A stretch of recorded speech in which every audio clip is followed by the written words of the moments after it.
I caught my stepsister obsessing over my fiancé. Then found out she'd been stalking him for years and planned to object at our wedding. I never thought I'd be writing this, but here I am, feeling lost and betrayed by my own family. I'm Tiffany, 28, and I've been with my fiancé Terrence, 29, for 5 years now. We met during our last year of college and hit it off immediately. He proposed to me last month, and I was over the moon. I thought everything was perfect until a family dinner turned into a nightmare. My parents divorced when I was 4. It wasn't a messy split, but it was hard on me. I remember crying a lot and not understanding why Daddy wasn't living with us anymore. My mom remarried when I was 6 to a nice man named Robert, and I gained a stepsister, Natalie, who's a year younger than me. At first, I was excited to have a sister. I was an only child and had always wanted a sibling. Natalie and I got along well in the beginning. We play with dolls together, have tea parties, and make up silly dances in the backyard. But as we grew older, things started to change. I noticed Natalie would always try to one-up me. If I got an A on a test, she'd make sure to tell everyone she got an A+. If I made the soccer team, she'd join 2 sports teams. It was exhausting, but I tried not to let it bother me. I figured it was just normal sibling rivalry. As we entered our teenage years, Natalie's competitive streak turned to our social lives. She'd always ask about my friends, how many parties I was invited to, and then brag about her own popularity. When we started dating, it got even worse. She'd interrogate me about my boyfriends, how many guys were interested in me, and then go on and on about her own romantic escapades. I remember one incident in particular that really hurt me. I was 16 and had my first serious boyfriend, Tom. We'd been dating for a few months, and I really liked him. One day, I came home from school to find Natalie and Tom sitting very close together on our couch, laughing about something. When they saw me, they jumped apart, looking guilty. Natalie quickly said they'd just been working on a school project, but I had my doubts. A week later, Tom broke up with me. I never found out if anything happened between him and Natalie, but the suspicion always lingered. Despite all this, I never thought much of it. My mom and stepdad always dismissed it as girls being girls or told me I was being too sensitive. So I learned to brush it off and keep my feelings to myself. Fast forward to college. I met Terrence during our senior year at a mutual friend's party. We hit it off immediately. He was smart, funny, and kind, everything I'd been looking for. We started dating, and for the first time, I felt like I was in a truly healthy, supportive relationship. When I introduced Terrence to my family, I was nervous. I wasn't sure how Natalie would react, given her history. To my surprise, she seemed genuinely happy for me. She mentioned that they had a few classes together in college, but I didn't think much of it at the time. I was just relieved that there wasn't any drama. Over the years, Terrence became a regular at our family gatherings. He got along well with everyone, including Natalie. I was relieved that my sister seemed to have outgrown her competitive phase. There were times when I caught her staring at Terrence a bit too long, or laughing a bit too hard at his jokes, but I chalked it up to her being friendly. Terrence and I moved in together after graduation. We both got jobs in the city, and things were going great. We talked about our future, our dreams, and eventually, marriage. When he proposed last month, I was ecstatic. I couldn't wait to spend the rest of my life with him. Last week, we had a family dinner to celebrate our engagement. My mom insisted on hosting, saying she wanted to make it special for us.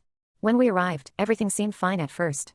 My mom had prepared all of Terrence's favorite dishes, and there was champagne to toast our engagement. But as the evening wore on, I noticed Natalie acting strange. She kept making snide comments about me, bringing up embarrassing stories from our childhood and teenage years. She told Terrence about the time I wet my pants in 3rd grade, and how I had a horrible acne breakout right before prom. I tried to laugh it off, but it was clear she was trying to make me look bad. The breaking point came during dessert. Natalie turned to Terrence and said, "You know, Terrence, you should really think twice before marrying her. Are you sure you want to be seen in public with someone like her? Remember that time in college when she got so drunk at that party she puked all over herself?"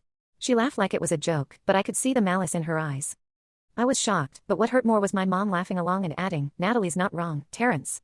Tiffany's always been a bit of a mess. You should reconsider while you still can." Terrence, bless him, told them both to knock it off, saying he loved me just the way I was. But the damage was done. We left soon after, and I was a mess. I couldn't believe my own family would humiliate me like that, especially on what was supposed to be a happy occasion. Terrence tried to comfort me, saying they were probably just joking around, but I knew better. This was Natalie being Natalie, and my mom enabling her as usual. The next day, I got a call from Natalie. It was late, and I could tell from her slurred speech that she was drunk. I was about to hang up when she started crying. What she said next left me speechless. Natalie confessed that she'd been in love with Terrence since they met in college. She said she'd always hoped he'd notice her, that he'd realize she was the better choice. She accused me of stealing him from her and said she hoped he'd eventually realize I wasn't good enough for him. I was furious. I yelled at her, telling her she was delusional and that Terrence had never shown any interest in her. I reminded her of all the times she tried to one-up me and how she'd always wanted to see me fail. I told her she needed help and to stay away from Terrence and me. Just as I was about to hang up, I heard my mom's voice in the background. She took the phone from Natalie and started berating me. She said I should be more understanding of my sister's feelings and that I was being selfish. She accused me of always being jealous of Natalie and said that if I really loved my sister, I'd consider her feelings about Terrence. I hung up, feeling like I was in some kind of twisted nightmare. How could my own mother suggest I give up the man I loved to appease my stepsister's delusions? How long had this been going on? Had Terrence known about Natalie's feelings? I'm at a loss. My own mother is taking Natalie's side in this mess. Terrence doesn't know about Natalie's confession yet, and I'm not sure how to tell him. I feel betrayed by my family and don't know what to do next. Part of me wants to call off the wedding and just run away from all this drama. Another part wants to confront my family and demand they respect my relationship. Am I wrong for being angry? How do I handle this situation without ruining my relationship with Terrence or my family? Should I tell Terrence about Natalie's confession?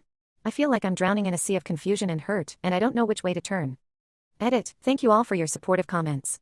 I've read through them and realize I need to talk to Terrence about this. I'll update once I've had a chance to speak with him. Update 1. First, I want to thank everyone for their support and advice. Your words have been a lifeline in this chaotic time. It's been a whirlwind couple of days, but I finally had a chance to sit down with Terrence and tell him everything. I invited Terrence over to my place after work yesterday. I was a nervous wreck all day, imagining all the ways this conversation could go wrong. What if he didn't believe me? What if he secretly had feelings for Natalie too? I know these thoughts were irrational, but after everything that had happened, my mind was in overdrive. When Terrence arrived, I could tell he sensed something was wrong. He knows me so well, it's one of the things I love about him. We sat down on the couch, and I took a deep breath. I started from the beginning, explaining Natalie's competitive nature growing up and how it had escalated over the years. I told him about the incident with my ex-boyfriend Tom in high school, and how I'd always felt like Natalie was trying to one-up me. Then I got to the hard part. I told him about Natalie's drunken confession and my mom's reaction. As I spoke, I could see the shock and disbelief on Terrence's face. When I finished, he was quiet for a long moment, and my heart felt like it was going to beat out of my chest. Finally, Terrence spoke, and what he said made my blood run cold. Apparently, Natalie had been making advances towards him for years, but he'd always brushed them off as her being overly friendly. He said there were times when she'd accidentally bump into him in the hallways at college or text him late at night asking for help with assignments. He told me about one incident that happened about a year into our relationship. We were at a family barbecue, and Terrence had gone inside to use the bathroom. Natalie followed him and cornered him in the hallway. She told him that she thought they had a special connection and that if he ever got tired of me, she'd be waiting. Terrence said he laughed it off at the time, thinking she was just tipsy and joking around. Terrence apologized for not telling me sooner, saying he didn't want to cause drama in my family. He thought he could handle it on his own and didn't want to put me in an awkward position. I appreciate his intentions, but I wish he had told me earlier. Maybe we could have nipped this in the bud before it got so out of hand. We talked for hours, going over every interaction we could remember with Natalie. It was like putting together a disturbing puzzle. All those times she insisted on sitting next to Terrence at family dinners, the way she'd always find excuses to touch his arm or shoulder, how she'd laughed just a little too hard at his jokes, it all made sense now. Terrence reassured me over and over that he never had any interest in Natalie and that he only has eyes for me. He suggested we take a break from my family for a while to figure out how to handle this situation. He also brought up the idea of couples counseling, not because he thinks we have problems, but because he wants us to have the tools to navigate this difficult situation together. I agreed with Terrence's suggestions, but I knew I couldn't let this go without confronting my mom and Natalie. I couldn't let this toxic behavior continue. So, this morning, I went to my parents' house. Natalie lives there too, so I knew I'd find them both. When I arrived, my mom acted like nothing had happened. She greeted me with a smile and asked if I wanted coffee, as if she hadn't accused me of being selfish just days before. I declined and told her we needed to talk. Natalie came downstairs, looking hungover and avoiding eye contact. I laid it all out for them. I told them how hurt and betrayed I felt. I explained that Terrence had confirmed Natalie's inappropriate behavior over the years. My mom tried to interrupt, but I didn't let her. I told her how disappointed I was in her for taking Natalie's side and dismissing my feelings. Natalie started crying, saying she never meant to hurt me and that she couldn't help how she felt. She tried to justify her actions, saying she and Terrence had a special bond from their college classes together. My mom tried to comfort her, which only made me angrier. I told them both that I needed space and that they weren't welcome at my wedding unless they could sincerely apologize and change their behavior. My mom got defensive, saying I was overreacting and that family should stick together. She accused me of being jealous of Natalie and said I should be flattered that my sister thinks so highly of Terrence. She even had the audacity to suggest that maybe Terrence would be happier with Natalie, since they had so much in common. I couldn't believe what I was hearing. It was clear that they weren't going to take responsibility for their actions. So, I told them I was going no contact for a while. I needed time to process everything and focus on my relationship with Terrence. As I was leaving, my stepdad came home. He asked what was going on, and my mom immediately started telling him a twisted version of events, painting me as the villain who was tearing the family apart. I didn't stick around to hear it. I got in my car and drove away, tears streaming down my face. I'm back home now, feeling drained but somewhat relieved. Terrence has been incredibly supportive, and we're planning to look for a new place together, further away from my family. We're also considering moving up our wedding date and having a smaller, more intimate ceremony with just close friends and Terrence's family. I know this isn't over, and I'm sure there will be more drama to come. But for now, I'm focusing on healing and moving forward with Terrence. We're going to our first couples counseling session next week, and I'm hopeful that it will help us navigate this difficult situation. Thank you all again for your support. It means more than you know to have people in my corner. I'll update if anything significant happens. Update 2. It's been a couple of weeks since my last update, and things have taken an unexpected turn. I thought going no contact with my family would give me some peace, but it seems they had other plans. Last weekend, Terrence and I were having a quiet dinner at home when there was a knock on the door. To our surprise, it was my stepdad, Robert. He looked uncomfortable and asked if he could talk to us. Against my better judgment, I let him in. Robert started by apologizing for not stepping in earlier. He said he'd been thinking a lot about everything that happened and realized how wrong it all was. He told us that he'd had a long talk with my mom and Natalie, trying to make them see reason, but they were both still in denial. Then he dropped a bombshell. Apparently, Natalie had been planning to show up at our wedding and object during the ceremony. She had been telling some of our relatives that Terrence was actually in love with her and that I had manipulated him into proposing. She'd even gone as far as to buy a white dress, intending to wear it to our wedding. I was shocked and hurt all over again. Terrence was visibly angry, which is rare for him. He asked Robert how long he'd known about Natalie's feelings and behavior.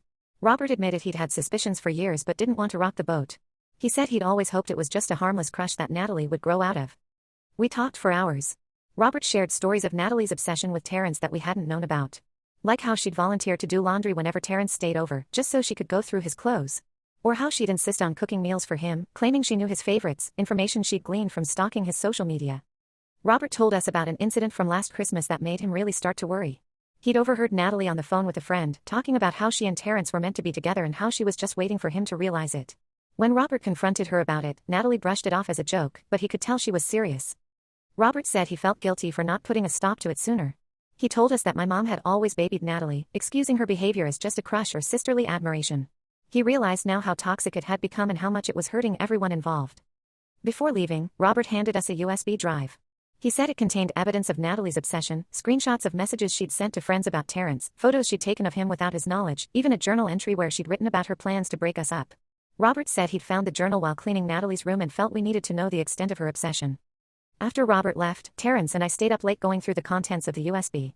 It was disturbing, to say the least. There were hundreds of photos of Terrence, many taken without his knowledge. Messages to friends detailing her plans to seduce him.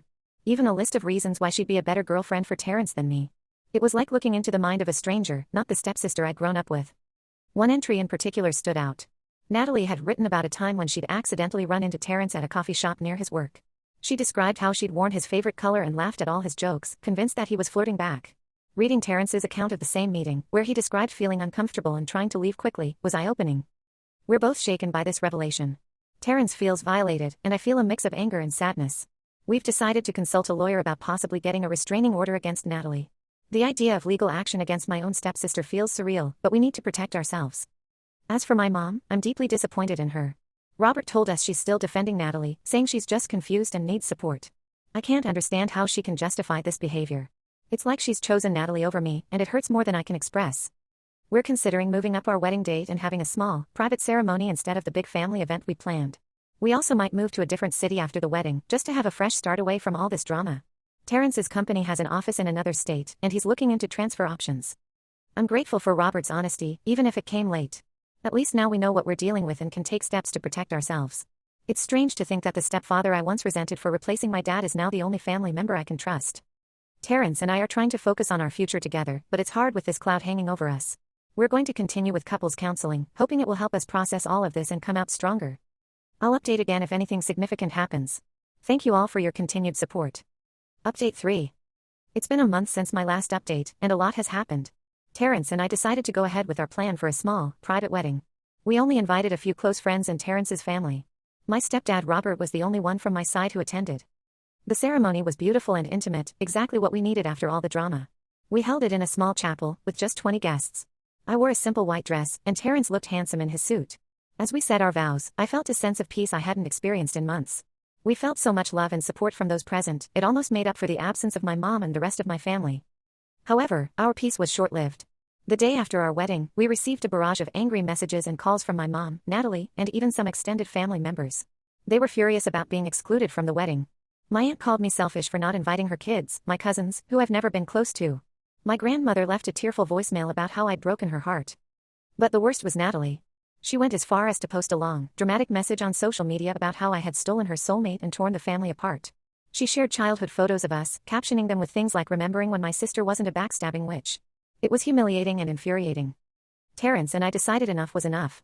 We went to the police with the evidence Robert had given us and filed for a restraining order against Natalie. The process was stressful, but we felt it was necessary for our peace of mind. The officer who took our statement seemed concerned by the extent of Natalie's obsession. My mom, predictably, was outraged. She called me, screaming about how I was destroying the family and that I would regret pushing Natalie away. She said I was being cruel and that Natalie was fragile and needed understanding, not punishment. I calmly told her that her defense of Natalie's behavior was what truly destroyed our family, and then I hung up. We're now in the process of moving to a new city for Terrence's job. It's a bit sooner than we had planned, but we both feel it's the best decision for our future. We found a cute apartment in a neighborhood across the country from my family. It's exciting to think about starting fresh, away from all the toxicity. Robert has been supportive throughout this process. He's kept us updated on what's happening with Mom and Natalie, but he respects our decision to keep our distance. He's even helped us with some of the moving arrangements.